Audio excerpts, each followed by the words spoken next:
বাঙালি special রান্না করে সব বন্ধুদের স্বাগত। আজকে আমি পেঁপে দিয়ে মুগের ডাল করে দেখাবো। পেঁপে দিয়ে মুগের ডাল করার জন্য এখানে আমি নিয়ে নিয়েছি ফোড়নে দেওয়ার জন্য গোটা শুকনো লঙ্কা, তেজপাতা, গোটা গরম মশলা আর জিরে। আর এখানে আছে আপনার পেঁপে, ধনে পাতা, কাঁচা লঙ্কা, টমেটো, আর এখানে আছে মুগের ডাল। ঠিক আছে, এই আমার লেগেছে। রেসিপিটি শুরু করার আগে বলবো লাইক করবেন, শেয়ার করবেন, চ্যানেলটা ভালো লেগে সাবস্ক্রাইব করে নেবেন। ঠিক বাড়িতে যেভাবে খাই ঠিক আপনাদের সেইভাবে দেখাই। চলুন বন্ধুরা, রেসিপিটি শুরু করা যাক। তো বন্ধুরা, কড়া বসিয়ে দিয়েছি, কড়ার মধ্যে আমি ঘি দিয়েছি। ঘিটা গরম হবে। আমি ঘিটা তখন ক্যামেরাটা চালাতে ভুলে গেছি। ঘিটা গরম হবে, এর মধ্যে দিয়ে দেবো আমি এই তেজপাতা আর শুকনো লঙ্কা ফাটিয়ে দেবো। তখন ক্যামেরাটা চালাতে ভুলে গেছি। দিয়ে দেবো গোটা গরম মশলা, জিরে, এই দিয়ে দিলাম। একটু কয়েক সেকেন্ড একটু ভেজে নেব। আর ঘি তো আমি দিয়ে দিয়েছি প্রায় 2 চামচ। এখানে কোনো অয়েল তেল দিইনি, একটু সামান্য পরিমাণে একটু রিফাইন তেল দিলাম। একদম অল্প পরিমাণে দিলাম বন্ধুরা। ঠিক আছে, এরপর এটা কয়েক সেকেন্ড ভেজে নেব। এরপর দিয়ে দেবো পেঁপেগুলো।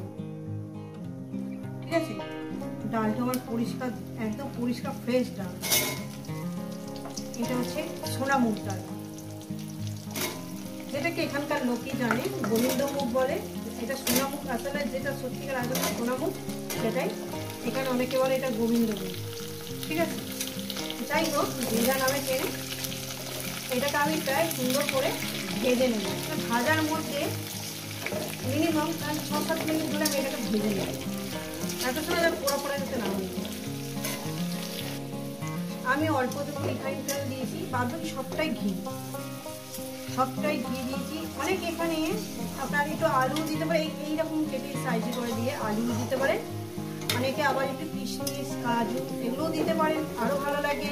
সেটা হয়ে যাবে আপনার ওই যে ভগবানের যে ভোগের রান্না বলে না, ভোগের রান্না, সেই ভোগের ডালের মতন হয়ে যাবে। এত সুন্দর পেয়ে, মানে গন্ধে মোমা হবে রান্নাঘরটা। এইসব মানে এইসব রেসিপি যদি আপনি রান্না করেন, মানে রান্না আর কি যা করেন যাই বলেন, একটু ভেজে 6-7 মিনিট ধরে মিনিমাম মিডিয়ামে একটু লোতে করে দিয়ে গ্যাসটা করে দিয়ে এটা রান্না করবে। একদম পুড়ে যেন না যায়, এটা সুন্দর করে ভেজে নিতে হবে। এরপর দিয়ে দেবো আমি ডাল। ঠিক আছে, ডালটাকে দিয়ে আরও 2 মিনিট, আমি 2 থেকে 3 মিনিট এটাকে ভেজে নেব। রেসিপিটা কেমন লাগবে অবশ্যই কিন্তু বলবেন, এভাবে বানিয়ে খেয়ে দেখবেন। আশা করি আপনাদের ভীষণই ভালো লাগবে। 2-3 মিনিট ভেজে নেব, এটা এরকম আস্তে আস্তে করে 2-3 মিনিট ভেজে নেব। ভাজা আমার হয়ে গেছে। সামান্য পরিমাণে হলুদ দেব, সামান্য পরিমাণে হলুদ যাতে গ্যারে যাতে হলুদ না হয়ে যায়, সামান্য পরিমাণে হলুদ দিলাম। দিয়ে মিনিমাম এটা 1 মিনিটের মতন ভেজে নেব। তারপর আমি একদম ফুটন্ত গরম জল দিয়ে দেবো। দেখতে পাচ্ছেন বন্ধুরা কিভাবে রান্নাটা করছি। বেশি গ্যারে হলুদ দেবে না, হালকা হলুদ থাকবে। ঠিক আছে, হলুদ দিয়ে ভাজা হয়ে গেছে বন্ধুরা। একটু আওয়াজ হবে বন্ধুরা, কিছু মনে করবেন না। বাড়ির মধ্যে একটু আওয়াজ হচ্ছে, কথাবার্তা বলা হচ্ছে, সবাই কথা বলছে, একটু আওয়াজ হচ্ছে বন্ধুরা, কিছু মনে করবেন না। বাড়ির মধ্যে থাকতে গেলে আওয়াজ হবে। এখানে দিয়ে দেবো চাপা, সিদ্ধ হওয়ার অপেক্ষাটা করবো মিনিমাম অন্তত 90%। তো বন্ধুরা, জল একটু কম হয়েছে বলে পাশে রেখে ফের একটু গরম জল বসিয়ে দিয়েছি। ফুটন্ত গরম জল, একদম ফুটন্ত গরম জল দিয়ে দেবো।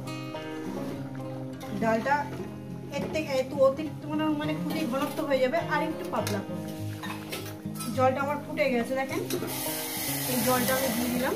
ঠিক আছে, জলটা দিয়ে দেওয়ার পর এখানটা দিয়ে দেবো আমি এই কাঁচা লঙ্কাটা, যেটা আছে কাঁচা লঙ্কা, স্বাদ মতন কাঁচা লঙ্কা, আর দিয়ে দেবো টমেটো দিয়ে দিলাম। এবার লবণটা দেবো। এই লবণটা আমি আগে দিইনি, লবণটা দিয়ে দেবো। লবণ দেওয়ার পর একটু মিষ্টি দেবো। ঠিক আছে, আর মিষ্টিটা আপনি নুন, ঝাল আর মিষ্টি আপনাদের স্বাদ মতন দেবেন। আমি এখানে লবণটা দিয়েছিলাম। ঠিক আছে, এবার যেহেতু ডালটা সিদ্ধ হয়ে গেছে বন্ধুরা, এইবার পরিমাণ মতন আমি চিনিটা দিয়ে দেবো। চিনিটাও আপনাদের মতন দেবেন, মিষ্টিটা দেখেন বন্ধুরা, চিনিটা দিয়ে দিলাম। ঠিক আছে, এবার এখানে দিয়ে দেবো একটু আদা ঘষে।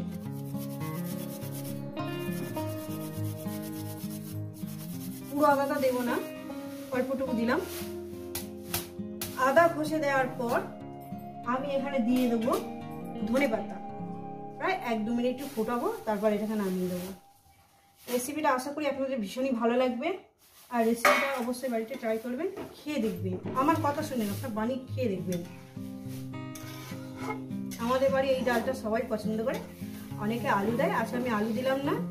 আমার রেসিপির মধ্যে আলু আর পেঁপে দিয়েও ডাল আছে, দেখবেন চ্যানেলটা। আর 2 মিনিট রান্না করবো, এটাকে নামিয়ে দেবো। আর ঘি দেবো না, অলরেডি আমার উপরে ঘি ভাসছে। তো বন্ধুরা ডালটা আমার হয়ে গেছে। বন্ধুরা দেখুন, এই ডাল একবার খাবেন, বারবার এই ডাল খেতে ইচ্ছে করবে। এই ডালটাকে এতই ভালো পরিমাণে ভালোবেসে ফেলবেন, আর ডালের কথা ভুলবেই না। এটা নামিয়ে দেখাচ্ছি আমি। এই রেসিপি যদি আপনাদের ভালো লেগে থাকে অবশ্যই কিন্তু কমেন্ট করে জানাবেন, রেসিপিটাকে লাইক করবেন, শেয়ার করবেন, চ্যানেলটা ভালো লাগলে সাবস্ক্রাইব করে নেবেন। ঠিক যেভাবে খাই ঠিক আপনাদের সেইভাবেই দেখাই। বন্ধুরা আবার নতুন কোনো রেসিপির সঙ্গে দেখা হচ্ছে।